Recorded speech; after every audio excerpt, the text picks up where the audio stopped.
जय हिंद प्यारे बच्चों, हेलो, गुड इवनिंग। तो कैसे हैं आप सब? उम्मीद करता हूं आप सब जो है बहुत अच्छे होंगे और अपनी पढ़ाई जो है कंटिन्यू कर रहे होंगे, क्योंकि आपको भी भली भांति पता है, हमें भी पता है कि आपका जो है बोर्ड एग्जाम नजदीक है। और इस सेशन में हम क्या पढ़ने वाले हैं? इस सेशन में हम पढ़ने वाले हैं साइंस का चैप्टर सेकेंड, जिसका नाम क्या है? एसिड, बेस एंड सॉल्ट के बारे में पढ़ेंगे।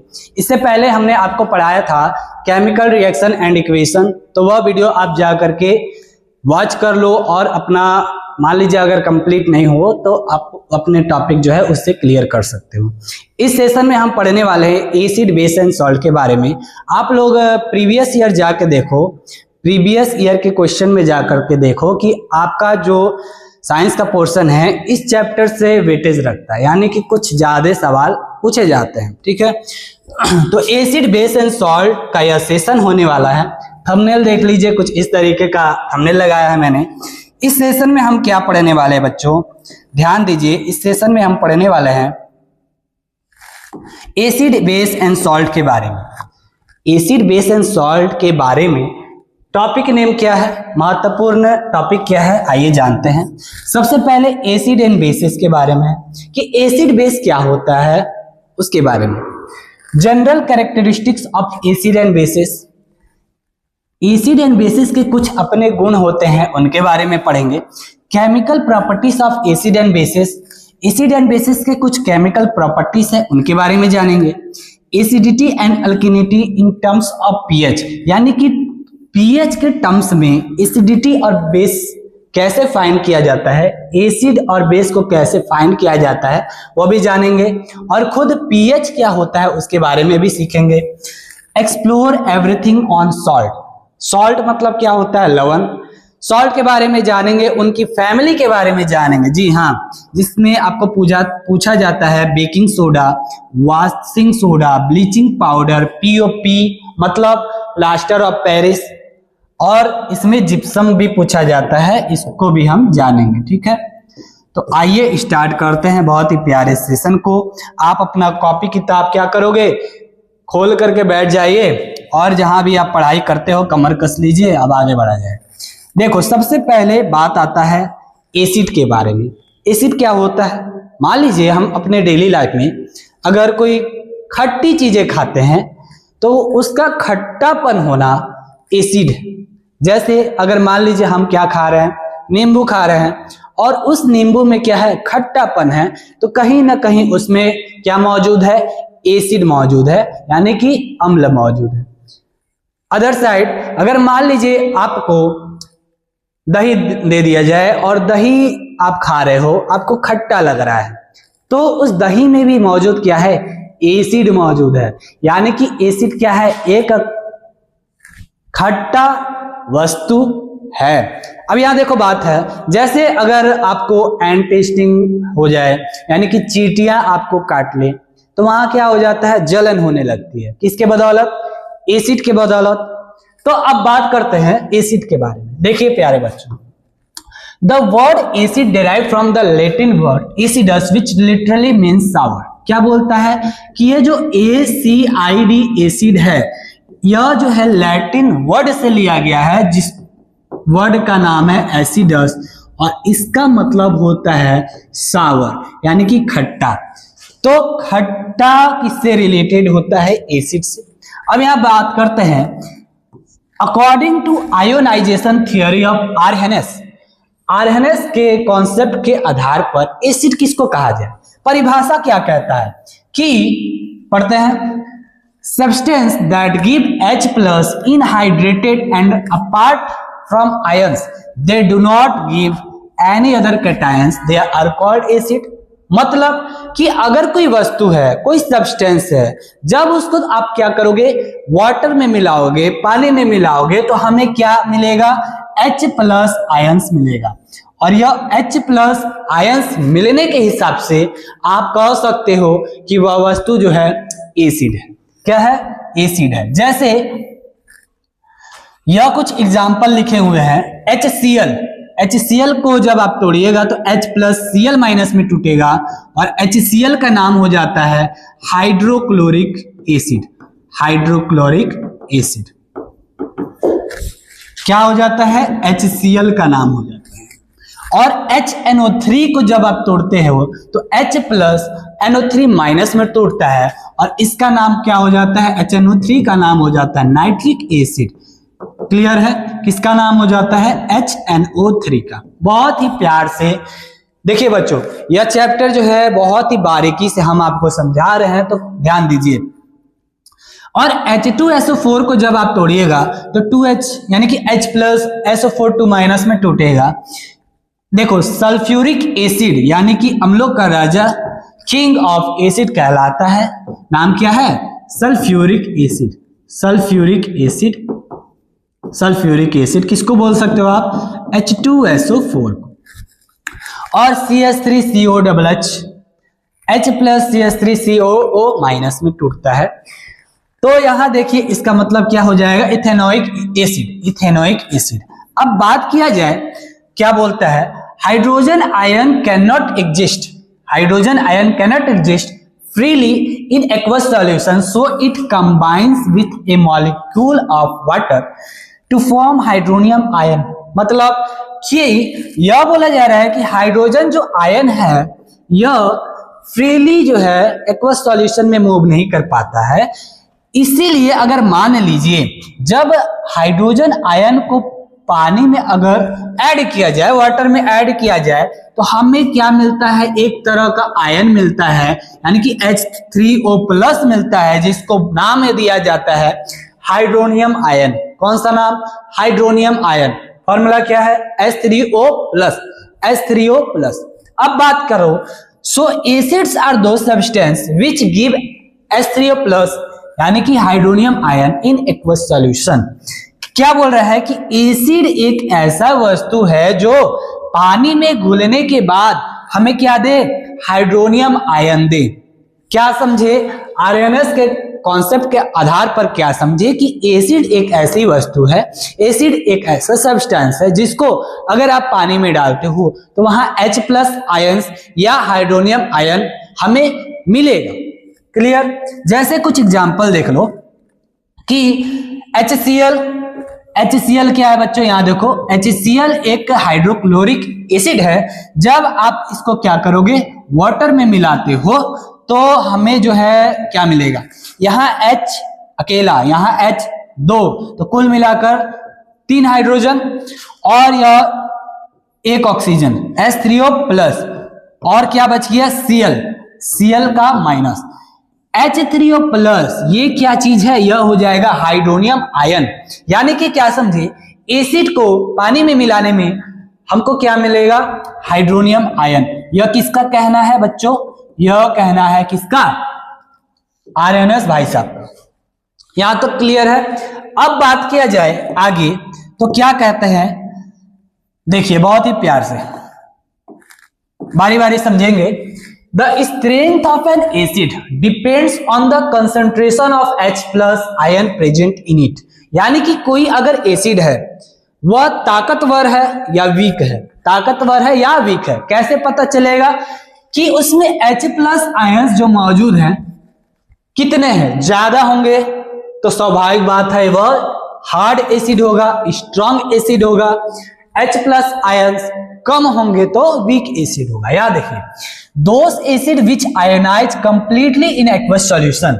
क्या बोल रहा है, those acid which ionize completely in aqueous solution are called strong acids. Example HCl, HNO3 etcetera. क्या बोला जा रहा है कि वह एसिड जो कंप्लीटली आयोनाइज हो जाए, किसमें, एक्वस सॉल्यूशन में, यानी कि पानी में डालने पर, पानी में मिलाने पर वह पूरी तरह से अच्छे से घुल जाए, आयोनाइज हो जाए, उसे क्या कहोगे, strong acid. Strong acid, strong acid. इसका एग्जांपल क्या हो जाएगा, HCl, hydrochloric acid, H2SO4, sulphuric acid, HNO3, nitric acid, ये सब क्या है, स्ट्रॉन्ग एसिड में आते हैं। ठीक है, इसके विपरीत अगर दो सब्सटेंस नहीं, दो acid which do not completely ionize in aqueous solutions are called weak acid।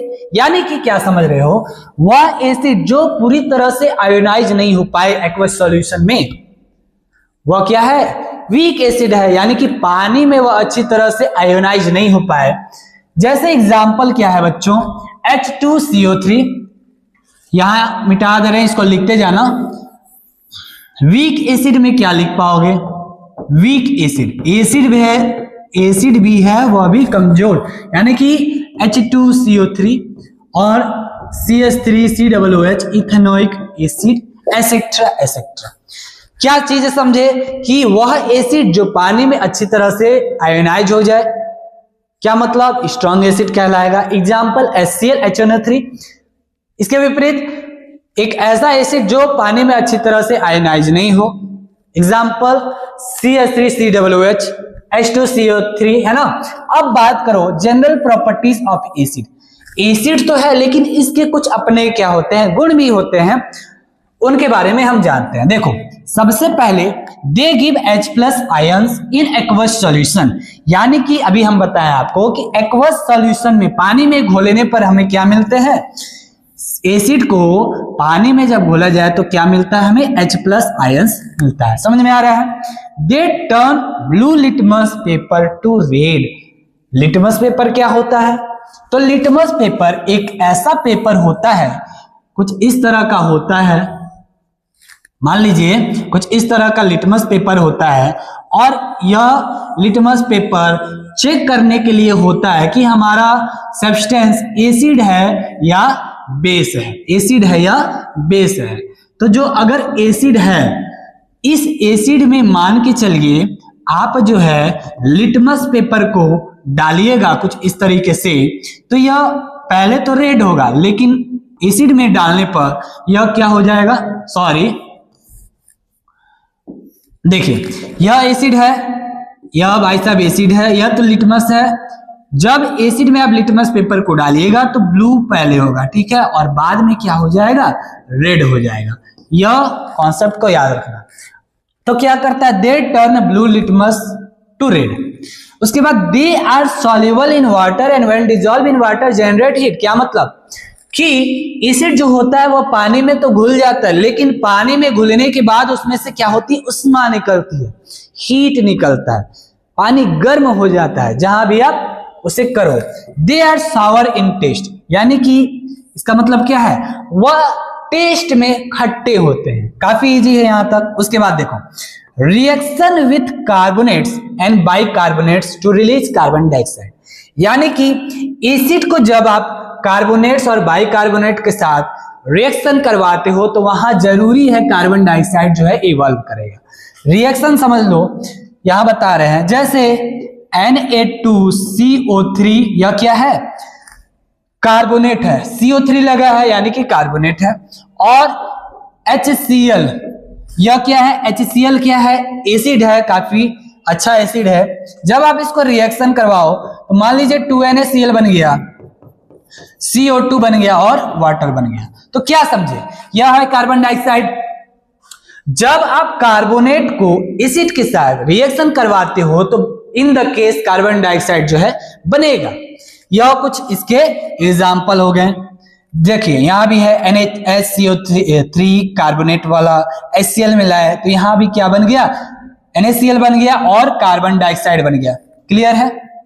यहां देखिए dilute acid react with more active metals then hydrogen and release H2 gas. क्या मतलब कि डाइल्यूट एसिड समझते हो बच्चों, एक ऐसा एसिड जो काफी हल्का हो जाए, यानी कि एसिड में आप क्या कर दो, पानी मिला दो, वह डाइल्यूट हो जाता है।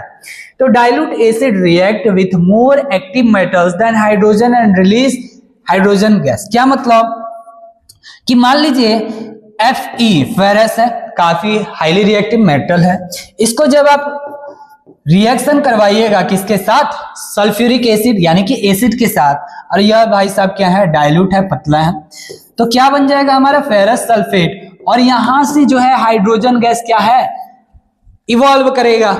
तो क्या मतलब है कि जब आप डाइल्यूट एसिड को हाईली रिएक्टिव मेटल के साथ रिएक्ट करवाते हो तो उस केस में क्या बनेगा, हाइड्रोजन गैस इवॉल्व करेगा। तो इसके कुछ अपने गुण थे, जैसे आप सब में अच्छी अच्छी क्वालिटीज है, एसिड में भी कुछ अच्छे अच्छे क्या है, गुण हैं।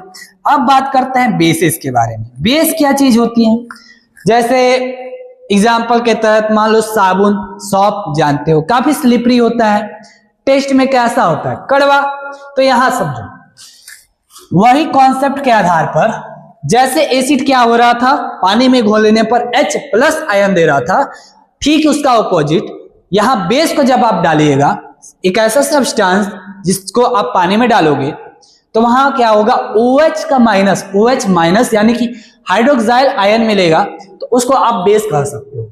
देखिए, according to the ionisation principle of Arrhenius, bases are दो substance which give OH minus ions in aqueous solution and do not give any other anion other than OH minus। क्या मतलब कि आप जो है एसिड को वाटर में डालोगे, मिलाओगे, डिसॉल्व करोगे तो वहां हमें जो है हाइड्रोक्साइल आयन देखने को मिलेगा, हाइड्रोक्साइल आयन यानी कि OH का माइनस यह देखने को मिलेगा। एक बात आपको बता दें कि जहां भी H+ दिख जाए या H दिख जाए, फिर से जहां भी आप समझ लो H दिख जाए वह समझ जाओ एसिड है, और जहां आपको OH दिख जाए वह समझ जाओ बेस है। जैसे एग्जाम्पल क्या था, HCl, H है क्या एसिड है जी, H2SO4 H है क्या एसिड है जी, NaOH, OH मतलब बेस, KOH, OH मतलब बेस। समझ में आ रही चीजें। अब देखो आगे बढ़ा जाए, क्या क्या चीजें हैं समझते हैं एक लाइन से। जैसे इसमें क्या था, NaOH क्या है, बेस है, सोडियम हाइड्रोक्साइड इसको बोला जाता है, सोडियम हाइड्रोक्साइड। जब इसको आप एक्सपेंड करोगे तो क्या मिलेगा, Na+OH का माइनस, Na+OH का माइनस। यहां देखिए KOH, पोटेशियम हाइड्रोक्साइड, OH है क्या बेस है जी, कैल्शियम हाइड्रोक्साइड क्या बेस है जी, ठीक है। Ammonium hydroxide OH, ammonium hydroxide base है बच्चों। अब यहां देखो, the strength of a base depends on the concentration of OH ions present in it। जैसा कि एसिड में था, ठीक इसके विपरीत क्या बोलता है कि अगर कोई बेस है या हार्ड है या वीक है, स्ट्रांग है या वीक है, डिपेंड किस पे करेगा, OH आयंस के कंसंट्रेशन पर। क्लियर। जैसे those bases which ionize completely in aqueous solution are called strong bases, यानी कि वह सब्सटेंस जो कंप्लीटली क्या हो जाए, वह बेस जो कंप्लीटली आयोनाइज हो जाए किसी भी सॉल्यूशन में, एक्वस सॉल्यूशन में, उसे स्ट्रॉन्ग बेसिस कहेंगे। जैसे potassium hydroxide, sodium hydroxide, beryllium hydroxide, etcetera, ये सब क्या है, एक्वस सॉल्यूशन में जब आप डिसॉल्व करोगे तो आसानी से यह क्या हो जाएंगे, आयोनाइज हो जाएंगे। उसके बाद those bases which do not completely ionize in aqueous solution and give very small amount of OH minus ions are called weak bases. क्या मतलब, यानी कि एक ऐसा बेस जिसको आप जो है एक्वस सॉल्यूशन में डिसॉल्व करोगे तो वह कंप्लीटली आयोनाइज नहीं होगा, बहुत ही पार्शियली होगा, इसीलिए उसको स्मॉल क्या बोला जाता है, वीक बेसिस बोला जाता है। अमोनियम हाइड्रोक्साइड, कैल्शियम हाइड्रोक्साइड, ये सब क्या है, इसके एग्जाम्पल हैं। तो आगे, some alkalis are bases but all bases are not alkalis, some bases are insoluble in water. Example, कुछ बेसिस जो है वह पानी में बिल्कुल ही नहीं घुलते हैं। मल्टीपल चॉइस क्वेश्चन में आ सकता है, याद रखना कि कुछ बेसिस जो है पानी में बिल्कुल इनसॉल्युबल होते हैं। एग्जाम्पल क्या है, ZNO, Al2O3, FeO, ये क्या है, पानी में एक ऐसा बेस जो पानी में क्या है, इनसॉल्युबल होते हैं। तो क्या समझे, एसिड का स्ट्रेंथ किस पर डिपेंड करेगा, H+ आयन, और बेस का स्ट्रेंथ किस पर डिपेंड करेगा? OH minus ion. क्लियर? बढ़ा जाए आगे,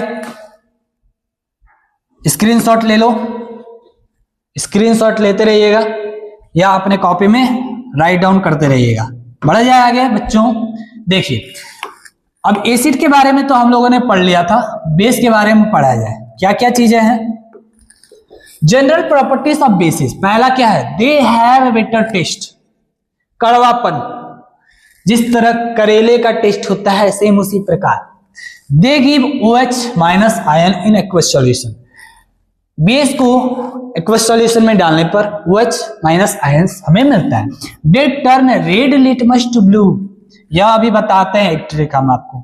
उसके बाद they are slippery to touch. छूने पर क्या होता है? स्लिपरी महसूस होता है। Some bases like NaOH and KOH cause burning sensation.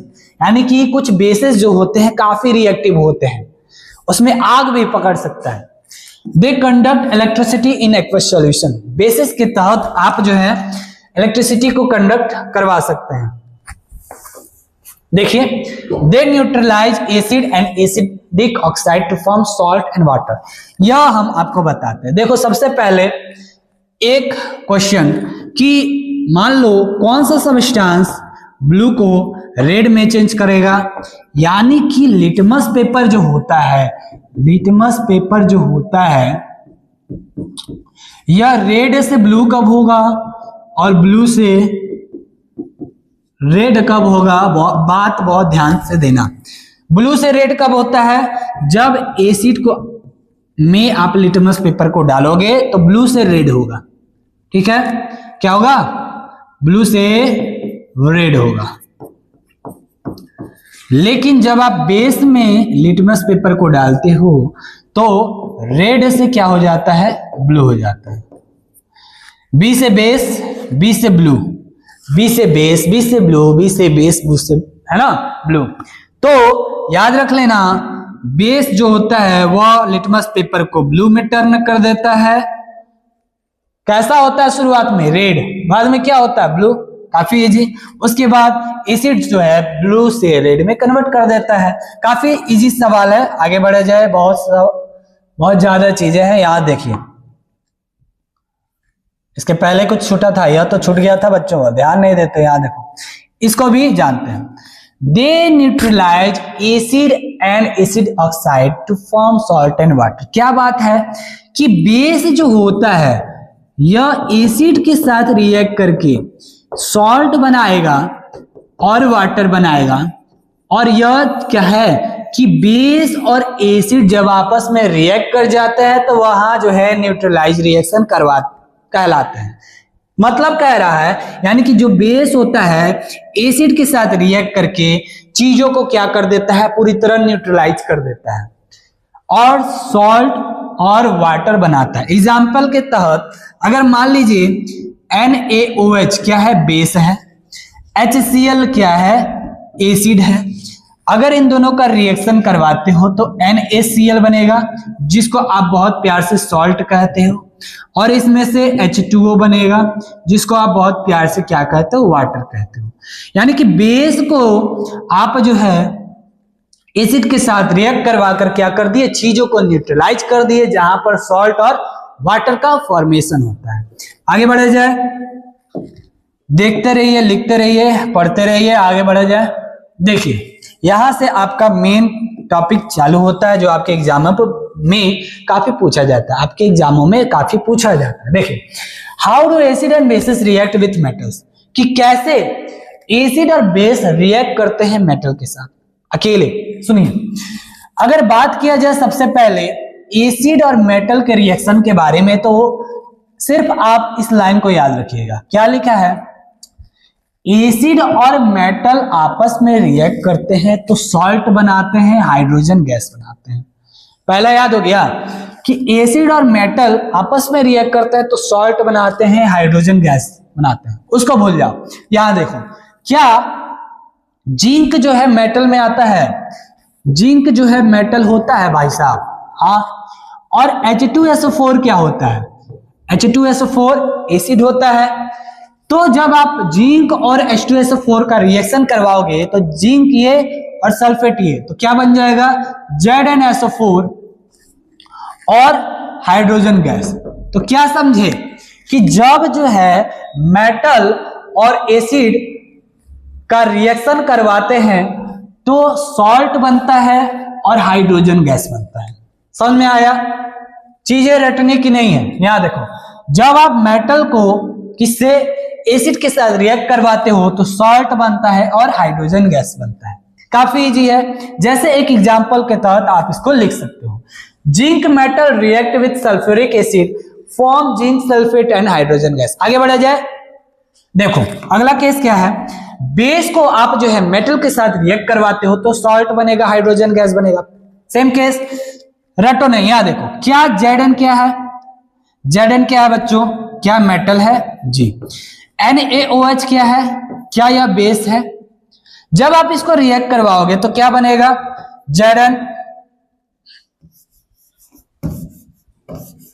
ZnOH, zinc hydroxide. कहां से बन गया?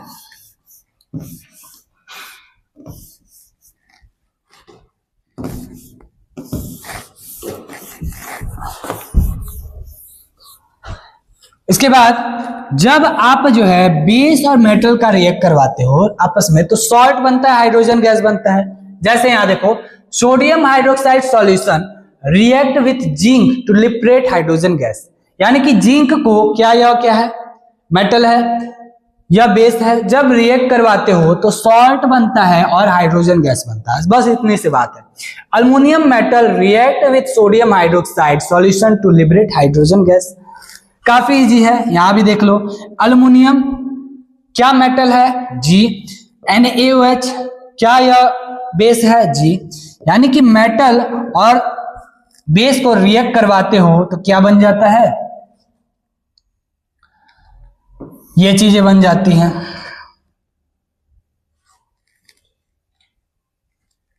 यहां से एडिट करना पड़ेगा। अच्छा सुनना।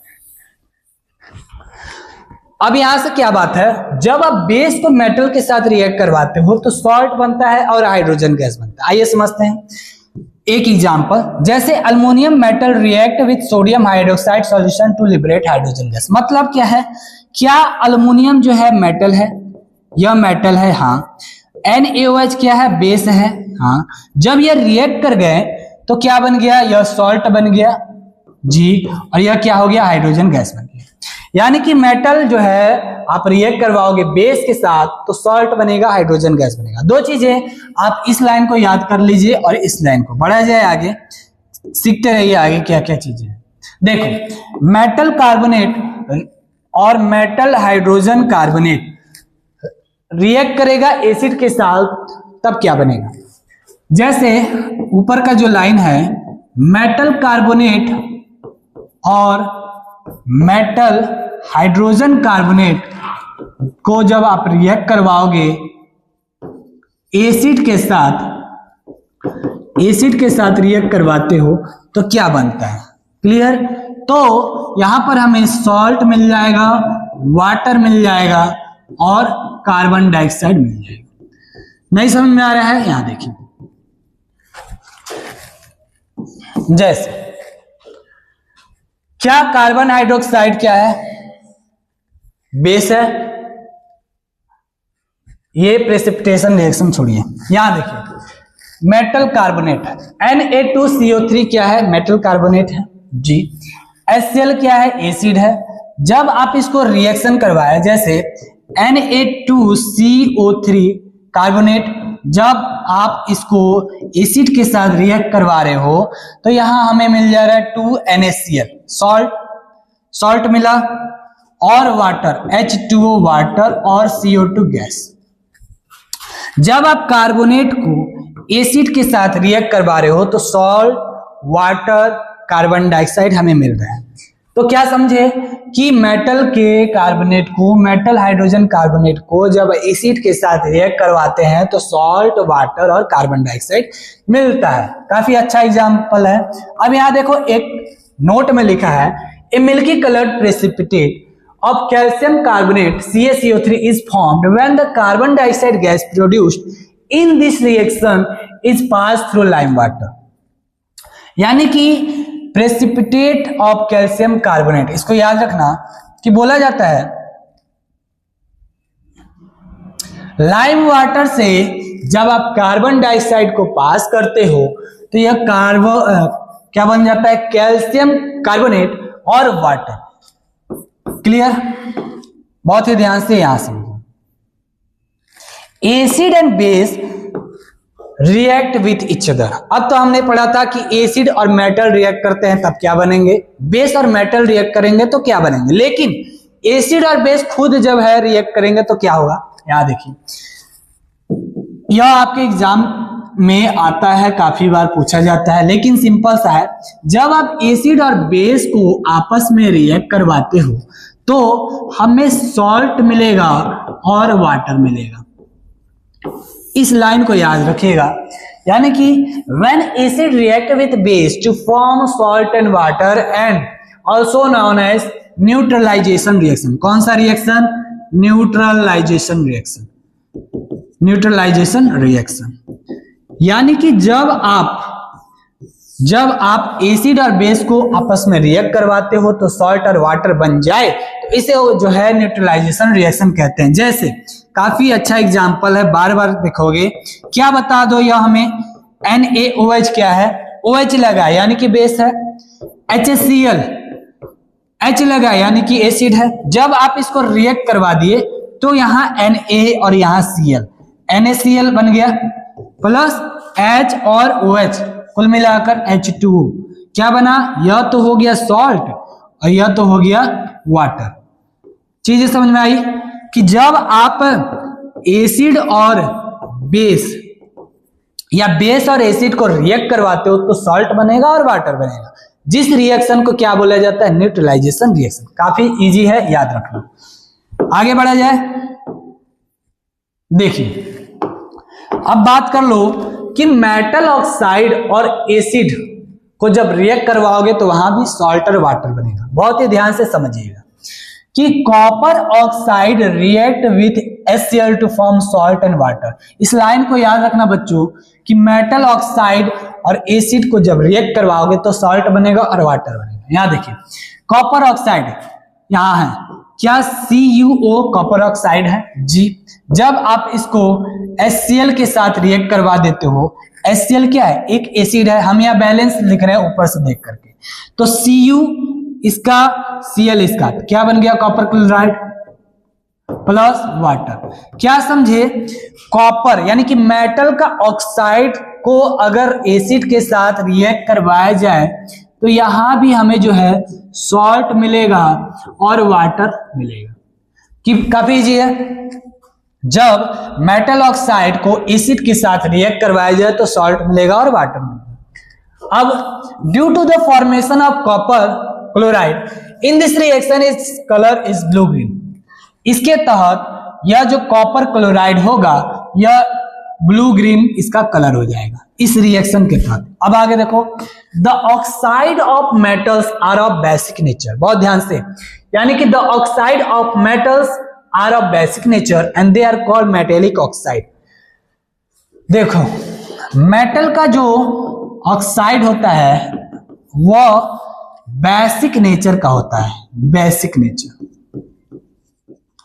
आगे, oxides of non metals are acidic in nature and are called non metallic oxide. बहुत ध्यान से, और यहां क्या बोलता है कि जो नॉन मेटेलिक ऑक्साइड होते हैं वह क्या होते हैं, एसिडिक नेचर का होते हैं। क्या होते हैं, एसिडिक नेचर के होते हैं, एसिडिक नेचर के। यानी कि मेटल ऑक्साइड जो है बेसिक नेचर के हो गए और नॉन मेटेलिक ऑक्साइड क्या है, एसिडिक ऑक्साइड हो गए। एग्जांपल क्या क्या है भाई साहब, देखो मेटल ऑक्साइड, सोडियम ऑक्साइड क्या है, बेसिक नेचर के। पोटेशियम ऑक्साइड क्या है, बेसिक नेचर के। मैग्नीशियम ऑक्साइड, ये सब क्या है, बेसिक नेचर के। लेकिन कार्बन डाइऑक्साइड, नाइट्रोजन है ना, SO3, Cl2, O7, ये सब क्या है, एसिडिक नेचर के। और इन दोनों का जब आपस में रिएक्ट करवा देंगे तो क्या मिलेगा, न्यूट्रलाइज हो जाएंगे। यहाँ देखो, there are some oxides which have both acidic and basic properties, that is their tendency to be acidic and basic, they are called amphoteric oxide. इस लाइन को याद रखना, आपके एग्जाम में पूछ दिया जाता है। यानी कि कुछ ऑक्साइड ऐसे भी होते हैं, जैसे हमने बताया ना कि एक मेटल ऑक्साइड और दूसरा non metal oxide. Metal oxide basic का होता है नेचर का और नॉन मेटेलिक ऑक्साइड एसिडिक का होता है। लेकिन इसके विपरीत कुछ ऑक्साइड ऐसे भी होते हैं जिसमें दोनों ही टेंडेंसी पाई जाती है, इनका यानी कि उनका नेचर बेसिक भी होता है एसिडिक भी होता है, जिसे हम कह सकते हैं एम्फोटेरिक ऑक्साइड। क्या नाम दे दिए? Amphoteric oxide. स्पेलिंग बोल दो, AMPHOTERIC, एम्फोटेरिक ऑक्साइड। एग्जाम्पल क्या क्या है बच्चों? Al2O3 ZNO, याद रखना SNO, Al2O3 ZNO SNO कौन सा है? Amphoteric oxide. क्या होता है कि एक ऐसा ऑक्साइड जिसमें टेंडेंसी होती है एसिडिक का भी और बेसिक का भी। अब आइए आगे देखिए, जब नॉन मेटल ऑक्साइड बेस के साथ रिएक्ट करेंगे तब क्या बनेगा? सॉल्ट और वाटर। अभी हमने आपको बताया था, यहां देख लो कि ध्यान से समझना, जब एसिड और बेस आपस में रिएक्ट करते हैं तो सॉल्ट बनता है और वाटर बनता है, यही तो बताया था। लेकिन यहां बात हो रही है नॉन मेटेलिक ऑक्साइड की, समझना ध्यान से। जब नॉन मेटेलिक ऑक्साइड की बात हो रही है और रिएक्शन किससे कराना है हमें? बेस के साथ। तो नॉन मेटेलिक ऑक्साइड कैसा होता है? यह एसिडिक नेचर का होता है। एसिडिक नेचर अभी बताया ना, एसिडिक नेचर का होता है। जब आप इसको बेस के साथ रिएक्ट करवाओगे, स्वाभाविक सी बात है कि इसमें हमें जो है सॉल्ट मिलेगा और वाटर मिलेगा। क्लियर है? तो जब नॉन मेटेलिक ऑक्साइड को बेस के साथ रिएक्ट करवाते हैं, सॉल्ट बनेगा और वाटर बनेगा। क्लियर? अब यहां देखो, oxides of non metals are acidic in nature, hence they react with bases to form salt and water. यानी कि नॉन मेटेलिक के ऑक्साइड क्या होते हैं? एसिडिक नेचर के होते हैं, और जब यह बेस के साथ रिएक्ट कर जाते हैं तो सॉल्ट बनाते हैं और वाटर बनाते हैं। इस तरह की कुछ एग्जांपल है। Calcium hydroxide plus carbon dioxide react करेंगे तो कैल्शियम कार्बोनेट, है ना, इस तरह से रिएक्ट कर जाएंगे। अब यहां देखो, कैल्शियम हाइड्रोक्साइड और कार्बन डाइऑक्साइड को जब रिएक्ट करवाओगे, यह क्या है? बेस है। ये क्या है? Non oxide, non metallic oxide है, कार्बन डाइऑक्साइड। जब रिएक्ट करवा दोगे तो क्या बन जाएगा? सॉल्ट बन जाएगा, वाटर बन जाएगा। काफी इजी चीजें हैं। आगे बढ़ा जाए, देखिए अब बात किया जाए पीएच वैल्यू का। पीएच वैल्यू क्या चीज है? कि पीएच वैल्यू एक ऐसा समझ सकते हो चीज है या एक ऐसा वस्तु है जिससे हम यह सब्सटेंस एसिड है या बेस है पता कर सकते हैं। जैसे सिंपल सा लिखा जाता है पीएच। यह छोटा चीज क्या होता है? ध्यान दो, नाम है Danish chemist Peter Sorensen used H plus ion concentration to express the acidity or basicity of a solution. He introduced the pH scale and defined the pH scale or pH value of H plus ion concentration. यानी कि Danish chemist है जिसका नाम क्या था? Peter Sorensen. उन्होंने जो है H plus आयन कंसंट्रेशन के हिसाब से pH वैल्यू का खोज किया, जिसका नाम उन्होंने और रखा पीएच स्केल और नाम दिया H प्लस आयन कंसंट्रेशन। ये चीज क्या होती है बहुत ध्यान से समझिए। पीएच स्केल, इस स्केल के तहत the pH value of a solution is the negative logarithmic of the concentration of hydrogen ion hydroxide ions. यानी कि जो पीएच हो जाते हैं वह नेगेटिव लॉगरिथमिक के हिसाब से होते हैं। अब यहां समझना, the negative logarithmic of hydrogen ion और hydroxide ion concentration is known as pH scale और पीएच वैल्यू। ये अभी हम आगे बताएंगे चीजों को। कुछ तथ्य आप याद रख लो कि जैसे कोई भी वस्तु जो है एसिड है, बेस है, कैसे जस्टिफाई होता है। यहां देखो कि जब हम आपको बताए थे एसिड में मिल जाता है हमें हाइड्रोनियम आयन यानी कि H3O+, और बेस में हमें मिल जाता है क्या, हाइड्रोक्साइल आयन OH का माइनस। यह चीजें समझ में आती है। लेकिन यहां देखिए, इसको स्क्रीनशॉट लीजिए, आगे देखिए कि जब जो है हाइड्रोक्साइल आयन और हाइड्रोनियम आयन ये दोनों का कंसंट्रेशन हमें 1 to the power 10 का पावर क्या हो जाए, -7, तो यह न्यूट्रल होता है। क्या होता है, न्यूट्रल होता है। लेकिन जब OH माइनस और हाइड्रोनियम आयन, जब हाइड्रोनियम आयन बड़ा होता है OH से, तो यह हमारा क्या हो जाता है, एसिडिक हो जाता है, एसिडिक नेचर का होता है। और सेम इसके उल्टे, जब OH माइनस आयन बड़ा हो जाता है हाइड्रोनियम आयन से, तो यह बेसिक नेचर का होता है, बेसिक नेचर का। और इसी पर डिपेंड है मान लीजिए pH वैल्यू और pH स्केल। देखिए, taking H to the power 10 का पावर माइनस pH, यहां हमने लिया है लॉग दोनों साइड, यानी कि pH जो होता है, आप समझ लो डेफिनेशन में क्या कह रहा था कि जो pH होता है वह नेगेटिव वैल्यू लॉगरिथमिक का H+ आयन का होता है। देखिए यहां से, according to this scale the pH value of a solution is the negative, negative मतलब माइनस, माइनस का logarithmic of the concentration of hydrogen ions या हाइड्रोक्साइड आयन, जिसका नाम दिया गया pH। यहां देखो ये चीजें हो गई। So the pH of a solution is the negative logarithmic of the concentration of hydrogen ion. pH मतलब क्या है कि न किसी भी हाइड्रोजन आयन का नेगेटिव लॉगरिथमिक वैल्यू pH कहलाता है। अब यहां जो P है, यह जो P है, pH, P का मतलब यहां है पोरेंज, PORENTZ, इसका मतलब हो जाता है पावर।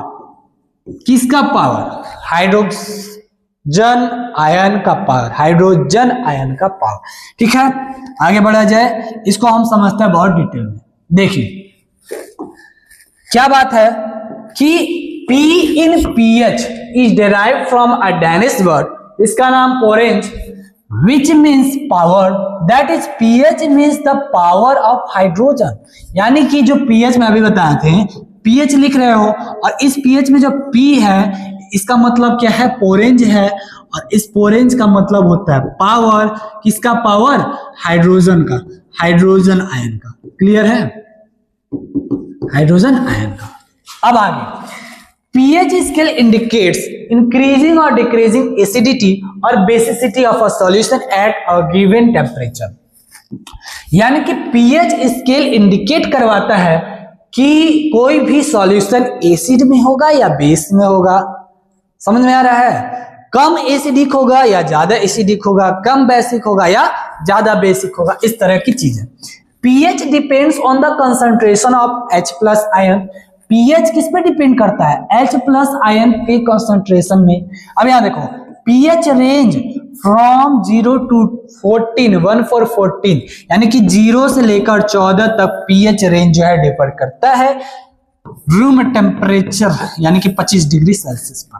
अब यहां देखो, the pOH value of a solution is the logarithmic of the reciprocal of the hydroxide ion concentration OH minus present in the solution. क्या मतलब कि अब pH से मिलता जुलता एक pOH वैल्यू भी है जिसे बेस से हम रिलेट करते हैं। pOH क्या है कि pOH जो है क्या कहलाता है, OH है, मतलब बेस से रिलेटेड, माइनस का लॉगरिथमिक OH का माइनस। समझ में आ रहा है यह चीज। और देखो pH और pOH में रिलेशन क्या है भाई साहब, रिलेशन यही है कि इन दोनों को जोड़ने पर यह बराबर होते हैं 14 के। यानी कि pH और pOH को जब आप सम करते हो तो यह 14 के बराबर होता है। रिलेशन क्या है, pH plus pOH is equal to 14। काफी क्लियर है। अगर यह दोनों जोड़ने पर 14 आता है, कितना आता है 1 for 14, तो हमारा जो स्केल होता है pH स्केल, वहां भी यूनिट जो है 14 तक होता है। क्या क्या इसमें समझ गए कि पीएच का जो पी होता है उसका मतलब होता है ऑरेंज, इसका मतलब होता है पावर, इसका power hydrogen. PH scale indicate क्या करता है, बेसिसिटी और एसिडिटी को। 0 से लेके 14 तक इसका रेंज होता है। किस पे डिपेंड करता है, H+ आयंस पर। POH का फॉर्मूला क्या होता है, माइनस में log OH का माइनस। रिलेशन क्या है, दोनों को जोड़ने पर 14 के बराबर आता है। अब आगे समझा जाए, देखिए पीएच स्केल के बारे में बहुत ध्यान से। क्या नाम है, पीएच स्केल। एक ऐसा स्केल जिस पर हम क्या कर सकते हैं, एसिड है या बेस है पता कर सकते हैं। जैसे अगर एक स्केल बनाया जाए, बहुत ही अच्छा सी स्केल बनाया जाए, क्या यह स्केल की भांति आपको दिख रहा है? देखिए अगर मान लिया जाए यह जो है 7 है, न्यूट्रल, इसको हम बोल देते क्या, न्यूट्रल।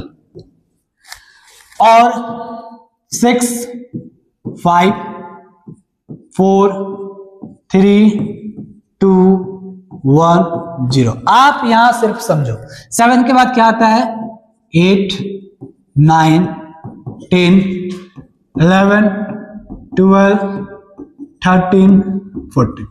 बात क्या है कि इसमें जो 7 है, इस स्केल पर यह जो 7 है इसको आप न्यूट्रल कहते हो। न्यूट्रल मतलब ना तो एसिड होगा ना तो बेस होगा। लेकिन 7 से कम यानी कि 0 से लेकर 7 तक यह एरिया होता है एसिड का, और 7 से लेकर 14 तक यह एरिया होता है किसका, बोलो, बेस का। किसका, बेस का। अब यहां बात समझने की है कि देखिए एसिड का रेंज तो हो गया 0 से लेके 6 तक, सॉरी 0 से लेके 7 तक, समझना ध्यान से। और बेस का जो रेंज हो गया 7 से लेके 14 तक। लेकिन अगर हम आपसे पूछें, यह बताओ कि 0 से लेकर 7 तक तो एसिड है, लेकिन स्ट्रॉन्ग एसिड कौन सा होगा, वीक एसिड कौन सा होगा? तो यहां ध्यान दो कि जैसे जितने भी चीजें अगर जितना भी कम यानी कि 0 से लेकर 2 तक, ये क्या है, इंक्रीजिंग ऑर्डर है। इंक्रीजिंग ऑर्डर यानी कि 7 से लेके 0 तक अगर ये कम हो रहा है, समझो, समझ लीजिए यह डिक्रीजिंग ऑर्डर है, घट रहा है, तो ये क्या हो जाएगा, हाई हो जाएगा एसिड, या स्ट्रॉन्ग एसिड भी कह सकते हो। लेकिन यहां समझो, अगर यही चीज 7 से लेकर 14 तक हो जाए, अक्षर बढ़ रहा है, समझ जाइए इंक्रीजिंग ऑर्डर, बढ़ते क्रम, तो यह हो जाएगा, जैसे जैसे हम आगे बढ़ेंगे यह ज्यादा क्या होता जाएगा, बेसिक हो जाएगा। सॉल्यूशन हमारा कैसा होगा, बेसिक सॉल्यूशन। अब यहां बात समझने की बहुत से ध्यान से समझो, कुछ एग्जाम्पल के तहत। जैसे हमने आपको बताया कि किसी सब्सटेंस का पीएच जो है 5.5 है और किसी सब्सटेंस का पीएच जो है 1.2 है, तो इन दोनों में से सबसे ज्यादा एसिडिक कौन सा होगा? अब एक बात बताओ, क्या दोनों एसिड है? हाँ, सबसे ज्यादा एसिड कौन होगा, कि जो सबसे कम में होगा। सबसे कम कौन है, यानी कि यह 0 से लेकर 2, ये सबसे स्ट्रॉन्ग एसिड का पीएच होता है। और जैसे जैसे आगे बढ़ोगे एसिड क्या हो जाएगा, कम होते जाएगा, कंसंट्रेशन कम होते जाता है। यानी कि सबसे स्ट्रॉन्ग एसिड जो होगा यह 1.2 जिसका पीएच है वह होगा। क्लियर, समझ में आया? एक और एग्जांपल हम आपको बताएं कि मान लीजिए किसी का पीएच जो है, एक मिनट, किसी का पीएच जो है क्या है 0.5 है और किसी का पीएच जो है 2 है, ठीक है। इन दोनों में से मोर एसिडिक कौन सा होगा? तो सबसे ज्यादा कम कौन है, यह, तो मोर एसिडिक 0.5 पीएच वाला। क्लियर, समझ में आ रहा है? अब एक बार और समझो कि मान लीजिए सब किसी का पीएच जो है 13.5 और किसी का पीएच जो है क्या है 9.5 है, तो इसमें से सबसे ज्यादा क्या है, सबसे ज्यादा बेसिक कौन सा होगा? बेसिक यानी कि सबसे लास्ट। अब यहां समझो 12 से लेके 14 तक ये सबसे ज्यादा क्या होते हैं? हाई होते हैं, यानी कि मोर बेसिक होते हैं, मोर बेसिक। और जैसे जैसे ये कम होता है वो कम होते जाता है बेसिक में। तो यहां क्या समझ रहे हो कि जिसका पीएच बहुत अधिक है, यानी कि 13.5 का पीएच बहुत अधिक है, तो यह क्या हो जाएगा? मोर बेसिक हो जाएगा, यानी कि क्या हो जाएगा? मोर बेसिक सॉल्यूशन हो जाएगा। हाँ ठीक है। अब एक बात और बताओ, अगर हम आपसे पूछ दिए कि प्यारे बच्चों किसी का पीएच जो है वह 6.5 है और किसी का पीएच जो है वह 13.5 है, अगर तब यहां क्या है? अगर 6.5 है यानी कि यह एसिड है, समझ में आ रहा है, और यह 13.5 है यानी कि यह बेस है, यह भी समझ में आ रहा है, समझ में आ रहा है ना? बस इतना ही चीजें था समझ में आने के लिए। अगर मान लो जब pH 7 हो जाता है तो यह हमेशा केस में क्या होता है? न्यूट्रल होता है। अगर एमसीक्यूज में आए कि which of the following is acidic in nature, मान लो इस तरह का सवाल आ जाए कि which of the following is acidic in nature, more लगा दो ना, मोर एसिडिक इन नेचर, तब पीएच के 4 ऑप्शन है जैसे ए बी सी डी। किसी का मान लो 5.5 हो गया, 0.2 हो गया, है ना, उसके बाद 7.3 हो गया, डी जो है 3.4 हो गया। तो आप समझ जाओ विच of the following is more acidic in nature, acidic भी है और मोर भी है। अगर ये 7.3 है तो यह एसिडिक होगा नहीं, तो इसको आप पहले ही कैंसिल कर दो। अब इन तीनों में खोजना है, सबसे कम क्या है? 0.2, यानी कि सबसे मोर एसिडिक कौन सा होगा? यही है। इस तरह के पीएच के काफी सवाल आपसे पूछे जाते हैं, तो पीएच स्केल को आप एक बार वीडियो को क्या करना, पीछे करके एक बार और देख लेना। अब आगे बढ़ा जाए। देखिए कुछ सब्सटेंस के पीएच होते हैं अलग अलग, जैसे माउथ का जो सैल्वा होता है उसका 7.2 पीएच होता है। कितना होता है? 7.2। ह्यूमन ब्लड का जो पीएच होता है वो रेंज होता है 7.3 से लेकर 7.5। ह्यूमन का जो यूरिन होता है उसका पीएच का रेंज होता है 4.8 से लेकर 8.4। यह भी क्लियर है। लेमन जूस का जो पीएच होता है, देखो लेमन जूस, इसका पीएच हो जाता है 2.2 से लेकर 2.4। काफी कम है पीएच, यानी कि ज्यादा खट्टापन होगा, है ना, ज्यादा एसिडिक होगा। ऑरेंज का जो पीएच का रेंज है, ऑरेंज का पीएच का जो रेंज है 3.5 से लेकर 3.6। क्लियर। उसके बाद क्या है? टोमेटो, टोमेटो का जो पीएच का रेंज है यह क्या है? 4.2 से लेकर 4.4। रेन वाटर का जो पीएच है वह 5.6 से 6.0। और प्योर वाटर का कोई भी पीएच नहीं, यानी कि जब आप पानी पीते हो कैसा लगता है? ना ही खट्टा लगता है ना ही कड़वा लगता है, प्लेन लगता है, सिंपल सा लगता है। इसीलिए उसका जब पीएच 7 हो जाता है यानी कि न्यूट्रल, सिंपल है।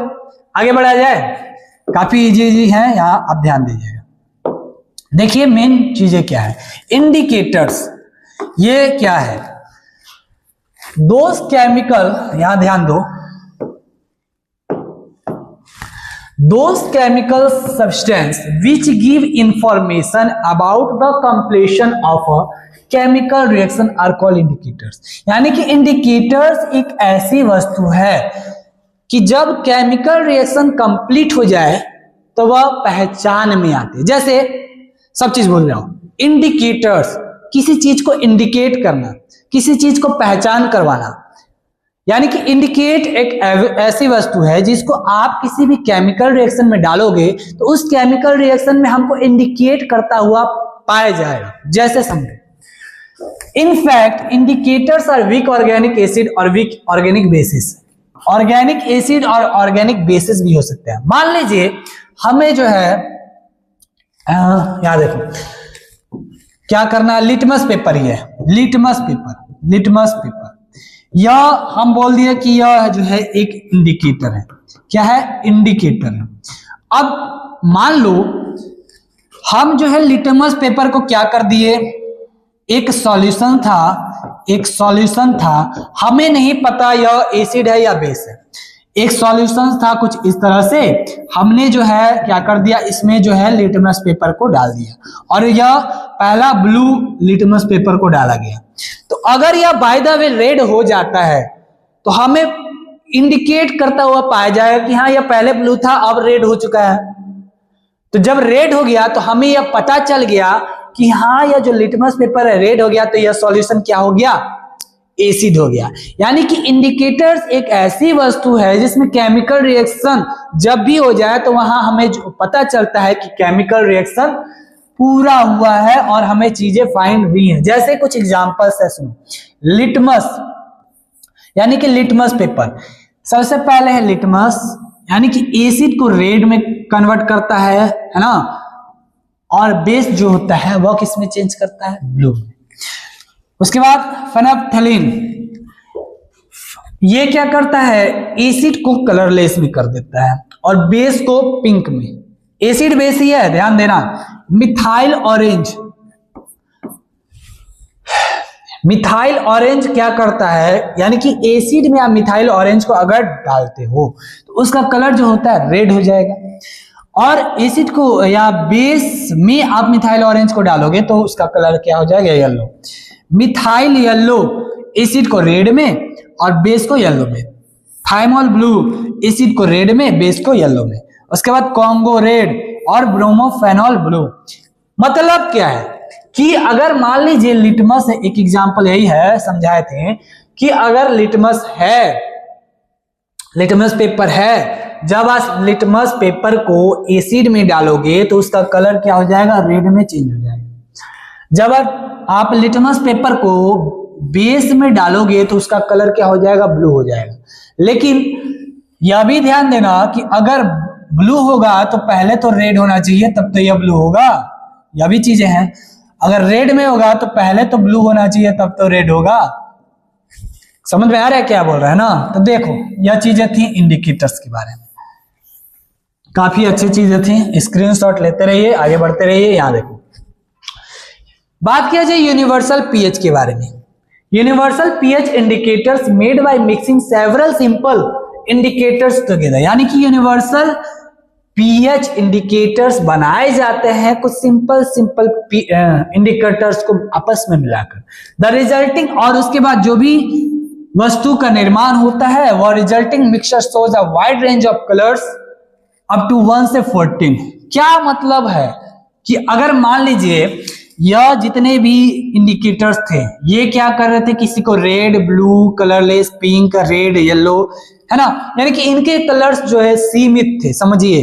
लेकिन यह हमें यूनिवर्सल पीएच बनाने की आवश्यकता क्या पड़ी। यूनिवर्सल पीएच इंडिकेटर्स हमने बनाया है काफी इंडिकेटरों को मिला करके। यानी कि अगर मान लो कोई एक ऐसा इंडिकेटर जो रेड में कन्वर्ट करता हो, कोई एक ऐसा इंडिकेटर जो ब्लू में कन्वर्ट करता हो, कोई एक ऐसा इंडिकेटर जो पिंक में कन्वर्ट करता हो, कोई एक ऐसा इंडिकेटर जो येलो में कन्वर्ट करता हो, इन सभी को मिला करके एक इंडिकेटर बनाया गया जिसका मतलब है कि वह 1 से लेकर 14 कलरों में डिवाइड हो सकता है, रेंज कलर्स कर सकता है ना।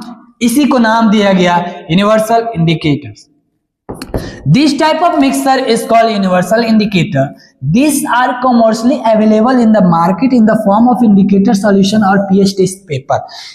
यह मार्केट में भी अवेलेबल है, किसके नाम से, पीएच टेस्ट पेपर। अब जाकर के मार्केट में खोजिएगा पीएच टेस्ट पेपर या इंडिकेटर सॉल्यूशन के नाम से भी यह यूनिवर्सल पीएच इंडिकेटर हमारे मार्केट में भी मौजूद है।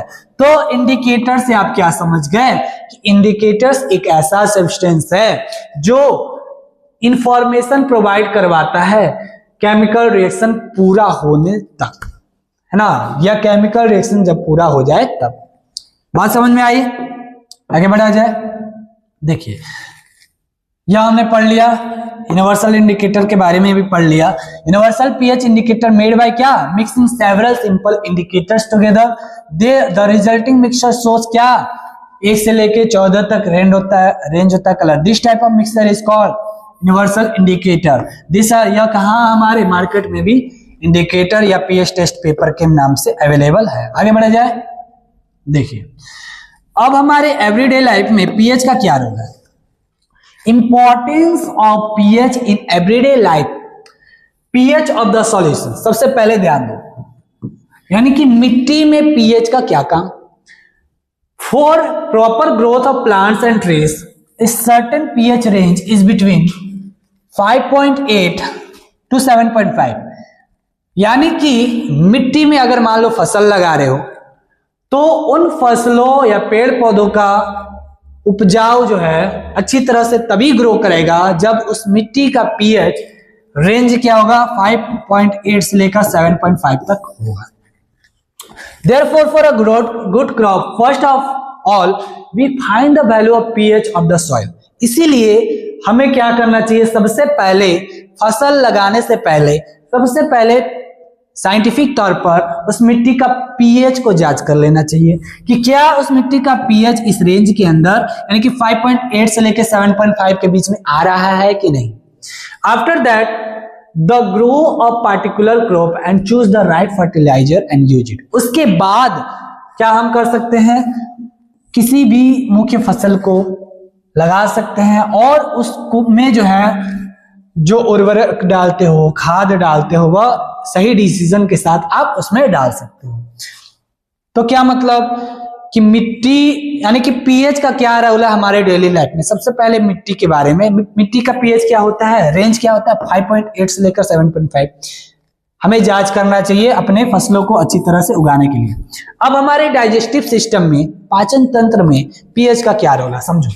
The digestive juice produce by our stomach contains hydrochloric acid HCl। HCl हमारे पेट में भी है भाई साहब, whose is around 1.2। It helps in digestion of food without harming our stomach। क्या मतलब है कि हमारे डाइजेस्टिव सिस्टम में क्या है, हमारे जो पेट है, स्टमक है, इसमें HCl मौजूद होता है और इसका पीएच कितना होता है, लगभग 1.2। हमारे पेट में जो मौजूद है HCl, उसका पीएच रेंज 1.2 है, समझिए। और यह बिना हमारे पेट को नुकसान किए उसमें रहता है, जो हमारे भोजन को पचाता है। Tooth decay due to pH change. PH change होने के बावजूद हमारे जो दांत होते हैं सड़ने लगते हैं। मतलब क्या है, our teeth are covered with hard enamel which is made of calcium hydroxy apatite crystalline form of a calcium phosphate and it is the hardest substance of our body.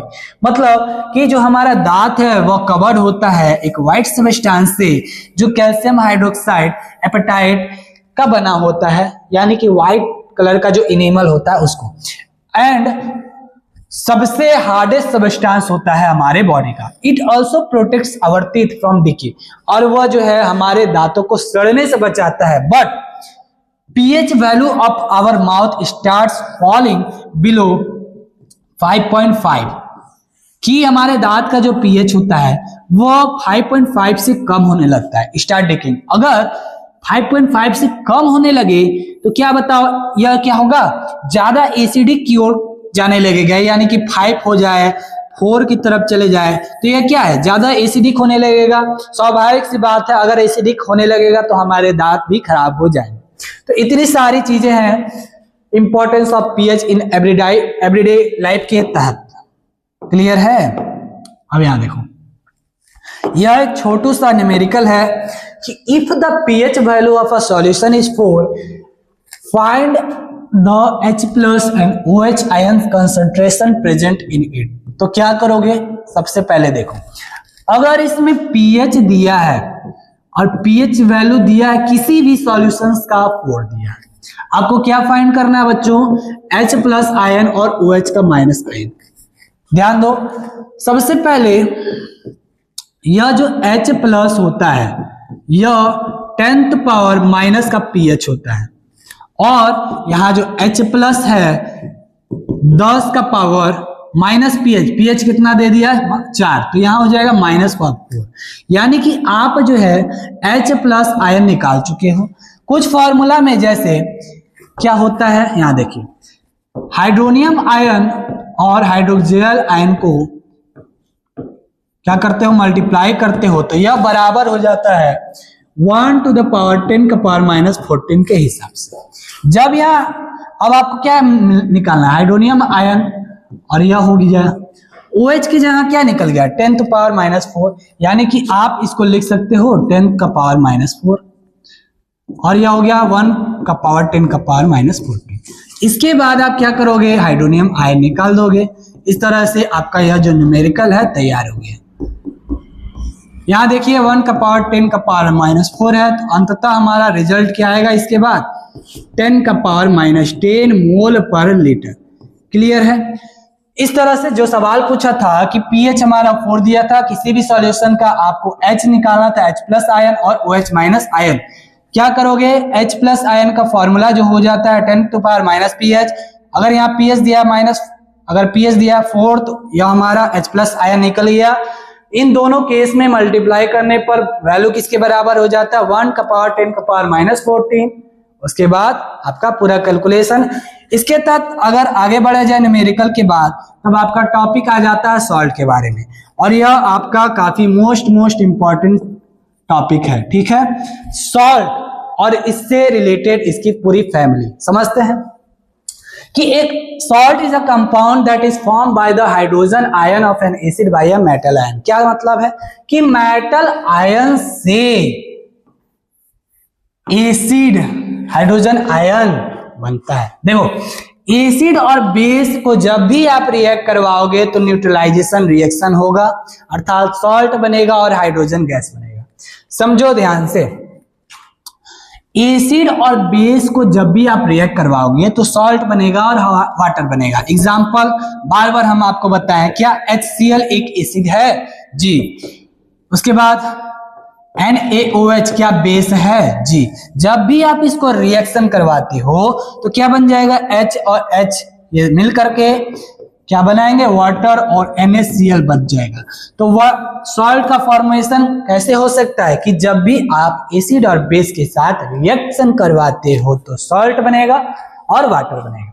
काफी अच्छा एग्जांपल है, इजी सा example है, आप इसको याद रखना। उसके बाद क्या बोलता है, when A salt is dissolve in water it splits into ions. जब भी आप सॉल्ट को पानी में क्या करते हो, डिजॉल्व करते हो, यह आयंस में टूट जाते हैं। The cations are called basic radicals and anions are called acidic radicals. बात समझने की है कि जो कैटायंस होते हैं, यहां लिख दे रहे हैं कि जो कैटायंस होते हैं यह क्या होते हैं, कैटायंस आर बेसिक नेचर के होते हैं, बेसिक। और जो एनायंस यानी कि माइनस वाले चार्ज जो होते हैं यह एसिडिक नेचर के होते हैं। यह बात आप याद रखना। क्लियर। अब क्या है, प्रिपरेशन ऑफ सॉल्ट। सॉल्ट की उत्पत्ति कैसे कैसे होती है उसके बारे में जानते हैं। सबसे पहला है by reaction of an acid with a metal, यानी कि किसी भी मेटल को एसिड के साथ रिएक्शन करने पर हमें जो है सॉल्ट मिलेगा। देखो, एक बहुत ही प्यारा एग्जांपल है, zinc react with dilute sulphuric acid to give zinc sulphate and magnesium form magnesium sulphate. मतलब क्या बताओ, हमें क्या करवाना है, एसिड को मेटल के साथ रिएक्ट करवाना है। क्या जिंक मेटल है, क्या H2SO4 एसिड है, क्या इसको रिएक्ट करवाएंगे तो जिंक और SO4 आपस में मिल जाएंगे और ये हाइड्रोजन गैस बन जाएगा। ये कौन सा रिएक्शन हो रहा है, डिस्प्लेसमेंट रिएक्शन, याद रखना। तो क्या मिल गया कि किसी भी मेटल को अगर एसिड के साथ रिएक्ट करवाएंगे तो निर्माण होगा किसका, सॉल्ट का। तो पहला केस यह है, याद रखना कि रिएक्शन करवाते हैं एसिड और मेटल का तो हमें सॉल्ट मिलता है। आगे बढ़ा जाए, देखिए बाय रिएक्शन क्या लिखा है, एक मिनट,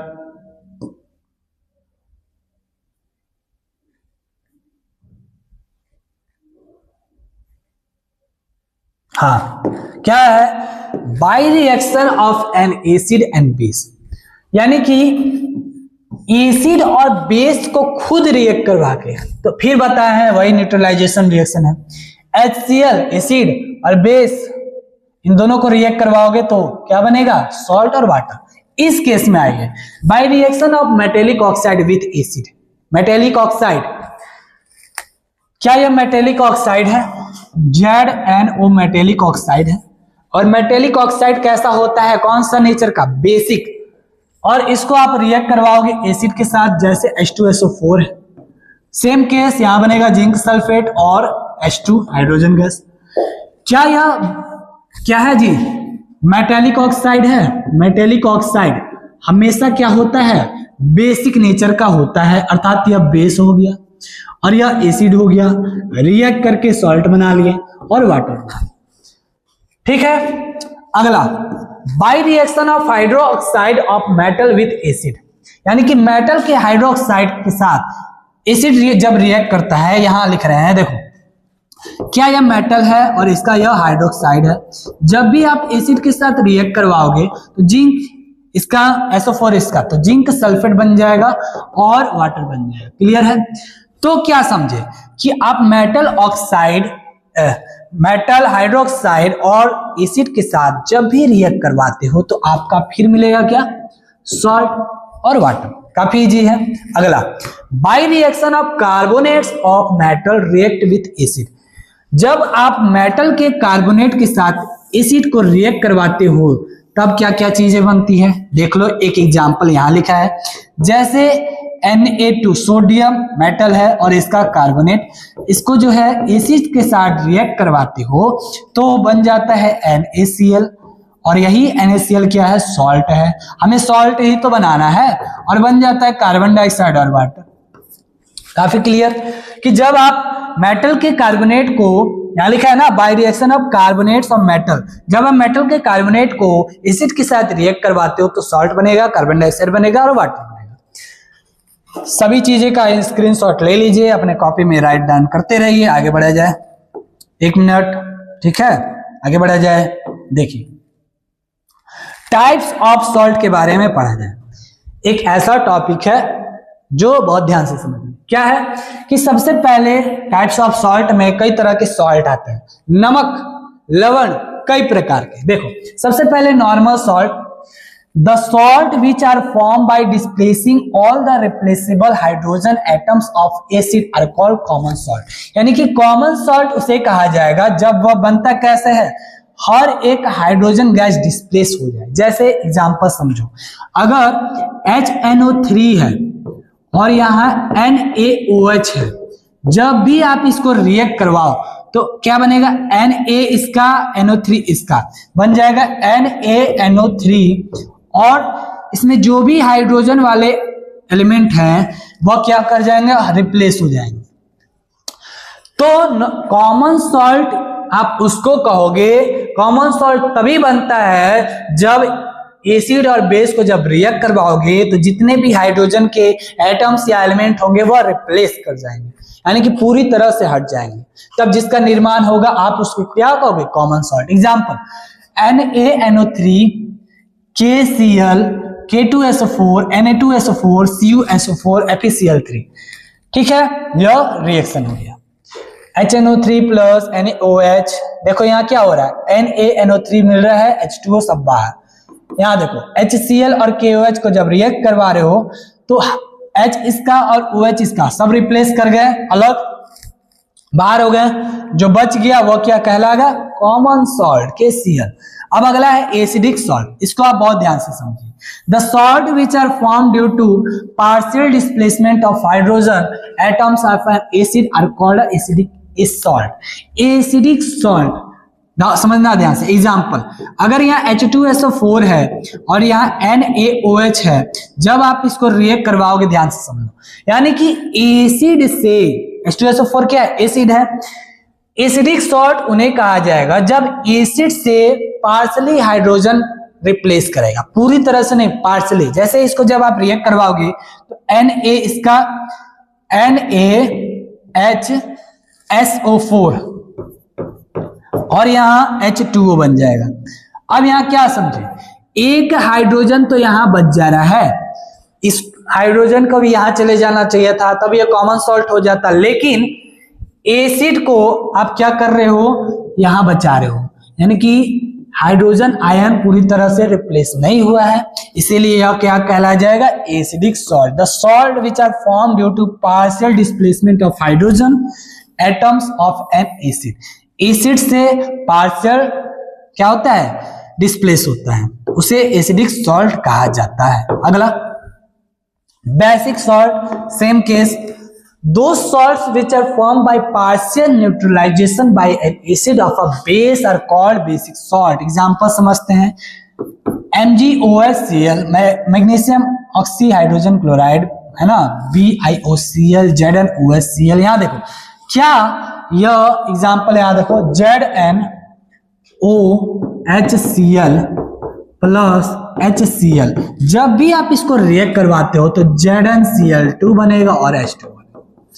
यहां क्या आप समझ रहे हो कि एक ऐसा सॉल्ट जो बने किससे, पार्शियल न्यूट्रलाइजेशन होके एसिड और बेस, पार्शियल न्यूट्रलाइजेशन, यानी कि Zn यह है, Cl यह है, समझ में आ रहा है, और H2O है, तो Cl भी तो है यहाँ पर, Cl आपस में मिल करके कंबाइंड हो जा रहा है, पार्शियल सॉल्ट, पार्शियल यानी कि basic salt.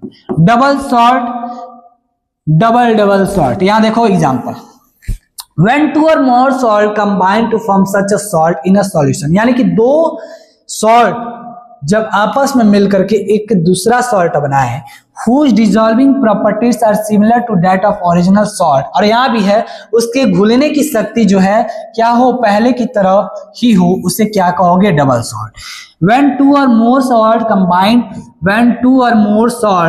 combine to form a single salt which is called a double salt and whose property is similar to that of replacement, यानी कि है उसकी प्रॉपर्टीज जो बाद में होगी सेम उसकी प्रॉपर्टीज पहले की तरह होगी। एग्जांपल समझते हैं, देखो FeSO4 NH4 2SO4 6H2, यानी कि यहां पर क्या है, दो सॉल्ट है ना, और यहाँ K2SO4 Al2SO4 3 2 4H2, यहाँ भी क्या है, दो सॉल्ट है, तो देख करके समझ में आ रहा है डबल सॉल्ट यह कहलाएगा। अगला क्या है, देखिए कॉम्प्लेक्स सॉल्ट, भाई साहब कॉम्प्लेक्स, जिसमें लिंकेज का काम भी आता है। when two or more salt combine to form a new salt, जब क्या हो, दो और दो से ज्यादा सॉल्ट आपस में कंबाइन हो कि न्यू सॉल्ट का फॉर्मेशन करे, whose properties of basic salt are different from those of solution, then that salt is called complex salt। Example देखो, जब भी सॉल्ट को कुछ इस तरह से लिखा जाए, आप देख करके पहचान जाओ कि जो ब्रैकेट में इस तरह का सॉल्ट लिखा जाए उसे कॉम्प्लेक्स सॉल्ट आप कह दोगे, है ना। मिक्स्ड सॉल्ट क्या है, दो salts in which there is more than one acidic और basic radical are called mixed salt. Mixed मतलब मिलाना, एक ऐसा सॉल्ट जो मिला हुआ है किससे, या तो एक एसिडिक हो या बेसिक रेडिकल हो, जैसे NaKSO4 MgNH4PO4 CaOCl2। क्लियर, ये सब एग्जांपल्स आप याद रखोगे। अब एक एक करके पढ़ते हैं, ध्यान देना कॉमन सॉल्ट के बारे में जल्दी जल्दी, ठीक है। सबसे पहले नाम किसका है, कॉमन सॉल्ट के बारे में ध्यान दो। केमिकल नेम इसका क्या है, सोडियम क्लोराइड। मॉलिक्यूलर फॉर्मूला क्या है, NaCl, याद रखना NaCl। Common salt used in daily life is our main part of food, also called as table salt, obtained from rocks, lakes and sea water। salt obtained from rocks is called rock salt, is mineral salt। मतलब कि common salt जो है हमारे daily life में काम में आता है, जब भी भोजन पकाते हैं तो वह बहुत ही काम में आता है, जिसे हम कॉमन सॉल्ट को टेबल सॉल्ट के नाम से भी जान सकते हैं। यह बनता कैसे है, सी वाटर से, है ना, इस तरीके से उसको क्या किया जाता है, एवेपोरेट किया जाता है। देखो method of preparation, common salt is obtained by evaporating the water of sea and salt lake from the heat of the, है ना, heat of the surrounding heat. देखो क्या लिखता है, इसका मतलब क्या है कि कॉमन सॉल्ट को सी वाटर को एवोपरेट किया जाता है, जो पानी एवोपरेट कर जाता है तो जो नमक बच जाता है वो common salt. Important properties of common salt, इसके बारे में पढ़ा जाए कि the main physical and chemical properties of common salt are as follow. Physical properties भी है, केमिकल प्रॉपर्टीज है, समझते हैं। It is colourless crystalline solid. It is colourless crystalline solid, यानी कि एक ऐसा सबस्टेंस जो कलरलेस होता है, क्रिस्टलाइन सॉलिड के रूप में होता है। It is highly soluble in water, यह जो है पानी में बहुत ही तेजी से घुल पाता है। Its taste is salty, common salt का टेस्ट जो है सॉल्टी होता है। Its solution is neutral towards litmus, यानी कि जब भी आप सॉल्ट को घोल करके पानी में डालो, लेकिन जब इसमें लिटमस डालोगे तो वहां क्या है, न्यूट्रल शो होगा। When left open in air, it exhales after getting moisture. This happens due to the impurity of magnesium chloride in the, है ना। यानी कि क्या मतलब है, अगर आप कॉमन सॉल्ट को ऐसे ही ओपनली रख दोगे तो उसमें क्या हो जाता है, मॉइस्चर आ जाती है और कुछ मैग्नीशियम क्लोराइड के इम्प्योरिटीज आ जाती है। इट क्रैक्स व्हेन हीटेड, यह टूटने लगता है जब गर्म होने लगता है। Pure sodium chloride has a density, यानी कि NaCl क्या नाम है, सोडियम क्लोराइड, इसका डेंसिटी जो है 2.17 और मेल्टिंग पॉइंट जो है लगभग 800 डिग्री सेल्सियस तक होता है। अब बात करते हैं केमिकल प्रॉपर्टीज की, है ना। तो देखिए chemical properties of common salt के बारे में बात किया जाए तो क्या है, रिएक्शन विथ एसिड। अगर एसिड के साथ कॉमन सॉल्ट रिएक्ट करता है तब क्या बनता है, देखो। On heating sodium chloride with concentrated sulphuric acid, sodium hydrogen sulphate is form. याद रखना, जब भी आप क्या करो कि कॉमन सॉल्ट को सल्फ्यूरिक एसिड के साथ रिएक्ट करवाते हो तो सोडियम हाइड्रोजन सल्फेट बनेगा। क्लियर है। उसके बाद reaction with silica sand, sand के साथ अगर करोगे तो when sodium chloride is heated with silica at high temperature sodium silicate is form, कि जब आप सोडियम क्लोराइड को, है ना, सिलिकेट के साथ हीट करते हो तो क्या बनता है, सोडियम सिलिकेट। यह भी चीज याद रखना। रिएक्शन विथ अमोनिया, जब अमोनिया के साथ आप कॉमन सॉल्ट को रिएक्ट करवाते हो तब क्या होता है, सोडियम बाइकार्बोनेट या sodium hydrogen carbonate, sodium bicarbonate या sodium hydrogen carbonate is formed by passing ammonia and carbon dioxide gas concentrated solution of salt, यानी कि NaCl को आप जो है अमोनिया के साथ रिएक्ट करवाते हो कार्बन डाइऑक्साइड और वाटर के साथ, तो यहां बन जाता है क्या, sodium bicarbonate, sodium hydrogen carbonate और सोडियम बाइकार्बोनेट, और यहाँ NH4Cl की उत्पत्ति होती है। समझ में आया, यह इसकी केमिकल प्रॉपर्टीज है। आगे बढ़ा जाए, स्क्रीनशॉट ले लीजिए, आगे बढ़ा जाए। देखिए बात क्या है, कॉमन सॉल्ट खत्म हुआ, यूजेस क्या है इसके, यह भी पढ़ लेते हैं। The following are its main uses in cooking, common salt जो है कुकिंग में काम आता है। In applying polish to the pottery, in various chemical substance, for example in making washing soda, caustic soda, sodium sulphate, hydrochloric acid, chlorine, etc. In the manufacture of soap, soap बनाने के काम आता है। To preserve meat, fish, butter, pickles etcetera. अचार, जब आप अचार को क्या करते हो, कंजर्व करके प्रिजर्व करके रखते हो तो वहां क्या डालते हो, नमक डालते हो ना जी, वही चीज है। Sodium chloride is used in freezing kulfi etcetera mixed with ice to form a freezing mixer. यह इसके कॉमन सॉल्ट के यूजेस हो गए। आगे बढ़ा जाए, देखिए ब्लीचिंग पाउडर, ब्लीचिंग पाउडर पढ़ते हैं एक एक करके। केमिकल नेम इसका क्या है, कैल्शियम हाइपोक्लोरेटो, याद रखना, कैल्शियम फॉर्मूला इसका CaOCl2, कैल्शियम हाइपोक्लोरेटो पहला नाम, कैल्शियम ऑक्सीक्लोराइड दूसरा नाम, कैल्शियम ऑक्सीक्लोराइड और कैल्शियम हाइपोक्लोरेटो नाम है। Molecular formula CaOCl2, clear. और एक्चुअल फॉर्मूला क्या है, CaOClCl,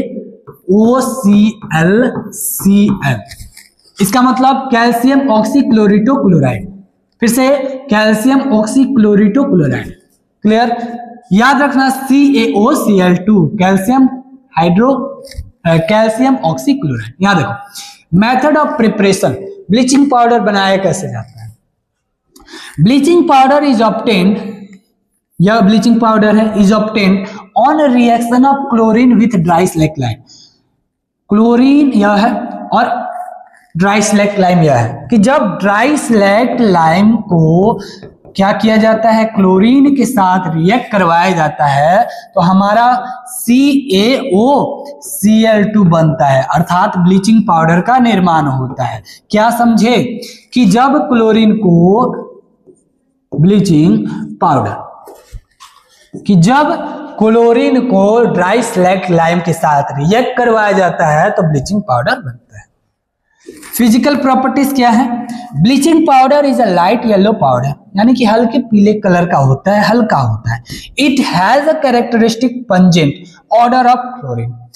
When it is dissolved in water, a milky solution or suspension is obtained। जब आप ब्लीचिंग पाउडर को क्या करोगे, पानी में घोलोगे तो वहां कुछ झाग तरह के उत्पन्न होते हैं मिल्की सॉल्यूशन के तहत, जैसे जैसे दूध में झाग होता है सेम उसी प्रकार से। आगे बढ़ा जाए, देखिए केमिकल प्रॉपर्टीज क्या है ब्लीचिंग पाउडर के। इफेक्ट ऑफ हीट, क्या मतलब है? On heating in the presence of cobalt chloride catalyst, यहां हीटिंग कर जा रहा है, ठीक है। Decomposes into calcium chloride and oxygen, यानी कि जब आप जो है क्या करोगे, कैल्शियम ऑक्सीक्लोराइड को हीट करोगे, किसके साथ? कोबाल्ट क्लोराइड कैटलिस्ट है, कोबाल्ट क्लोराइड हीट करोगे तो कैल्शियम क्लोराइड में और ऑक्सीजन में यह ब्रेक करेगा। क्या मतलब कि जब आप ब्लीचिंग पाउडर को हीट करोगे कोबाल्ट क्लोराइड के कैटलिस्ट पर तो कैल्शियम क्लोराइड और ऑक्सीजन में यह ब्रेक करेगा। ऑन हीटिंग विथ वाटर, जब इसको पानी के साथ गर्म किया जाए, यानी कि कैल्शियम ऑक्सी क्लोराइड को जब आप वाटर के साथ गर्म करते हो तो कैल्शियम क्या बनेगा, कैल्शियम और हाइड्रोक्साइड और क्लोरीन, यह बात है। क्लोरीन गैस इज रिलीज्ड, क्या मतलब है? On heating with water chlorine gas is released by dissolving bleaching powder in water. Bleaching powder को जब हीट करोगे पानी के साथ तो बन जाएगा कैल्शियम हाइड्रोक्साइड और क्लोरीन गैस इसमें से रिमूव होगा, रिलीज होगा। क्लियर? ब्लीचिंग पाउडर का यूज क्या है? For bleaching cotton and लाइनन in textile industry, औद्योगिकी में काम आता है, पेपर फैक्ट्री में है ना, ब्लीचिंग लॉन्चिंग काम आता है। As an oxidising agent in chemical industries to make drinking water free from bacteria, है ना, पानी को साफ करने के लिए ब्लीचिंग पाउडर का यूज किया जाता है। यह तरह तरह की चीजें हैं। आगे बढ़े, बेकिंग सोडा, बेकिंग सोडा समझो केमिकल फॉर्मूला। बेकिंग सोडा का केमिकल फॉर्मूला है NaHCO3, याद रखना आपके एमसीक्यूज में आता है NaHCO3। केमिकल नेम क्या है? सोडियम बाइकार्बोनेट या सोडियम, देखो सोडियम हाइड्रोजन कार्बोनेट या सोडियम बाइकार्बोनेट के नाम से आप जान सकते हो। कैसे बनाया जाता है?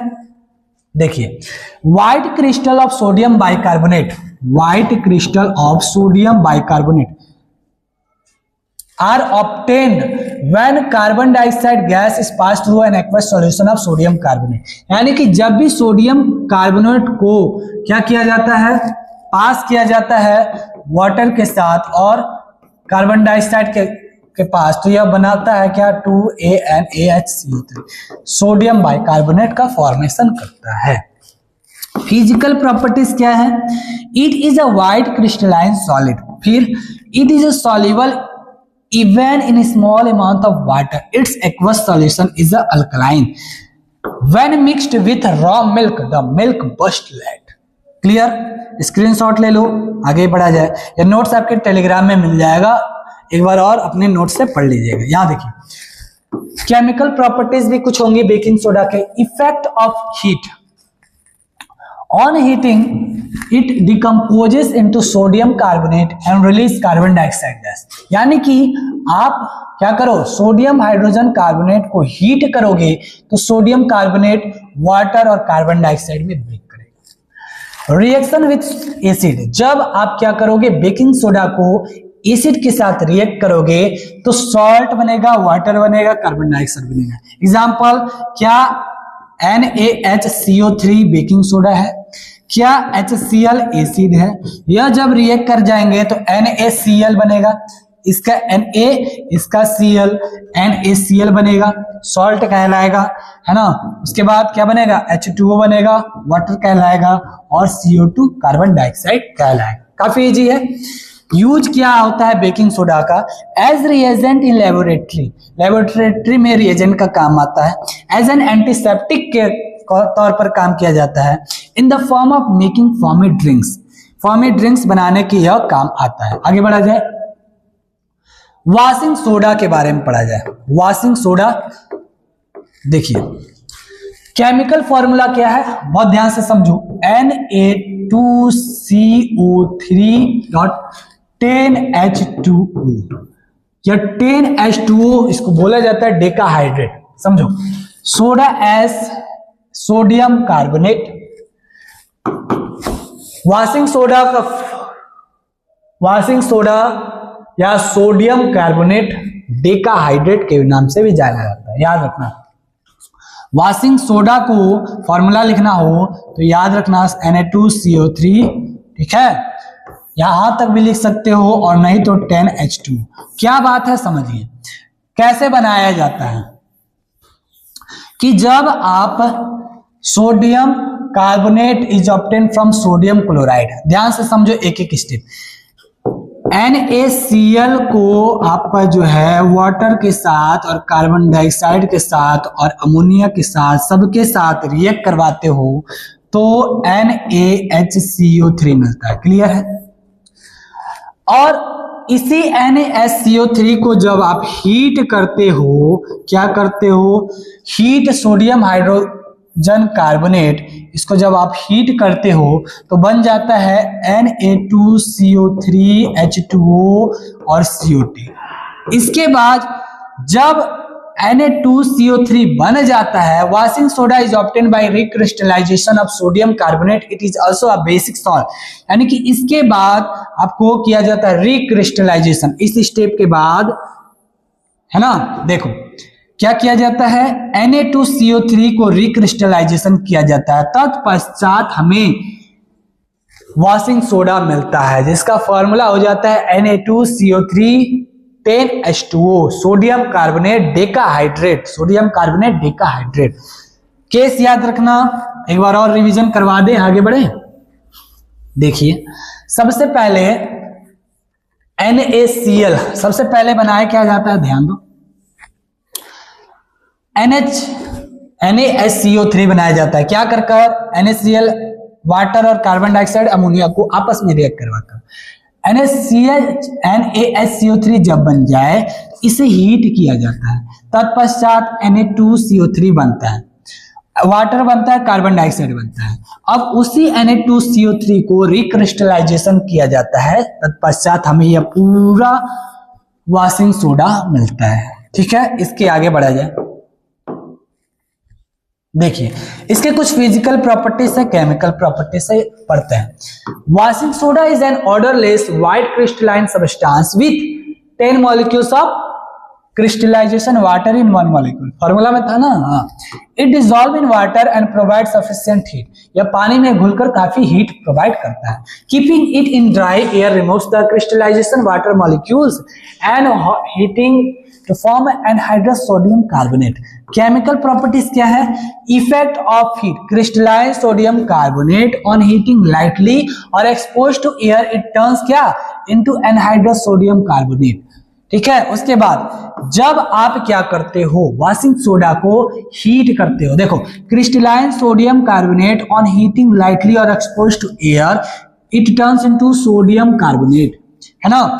जब भी आप क्या करो, वॉशिंग सोडा को हीट करो तो ये एनहाइड्रस सॉल्यूशन में टूट जाते हैं। उसके बाद on heating it forms anhydrous sodium carbonate, यानी कि सोडियम कार्बोनेट उसके बाद क्या बन जाता है, यह इसके वाटर मॉलिक्यूल्स अलग हो जाते हैं। रिएक्शन विथ कार्बन डाइऑक्साइड, और यह जब सोडियम कार्बोनेट आपको मिल गया कुछ इस तरह से, अगर यह मिल जाता है तो इसको जो है वाटर के साथ और कार्बन डाइऑक्साइड के साथ रिएक्ट करवाकर हमें मिल जाता है NaHCO3। उसके बाद क्या था, 10 मॉलिक्यूल्स ऑफ वाटर, 10H2O, यह भी तो था। तो यह इसके कुछ हो जाते हैं वॉशिंग सोडा के फॉर्मूला। राइट डाउन करो, आगे बढ़ा जाए।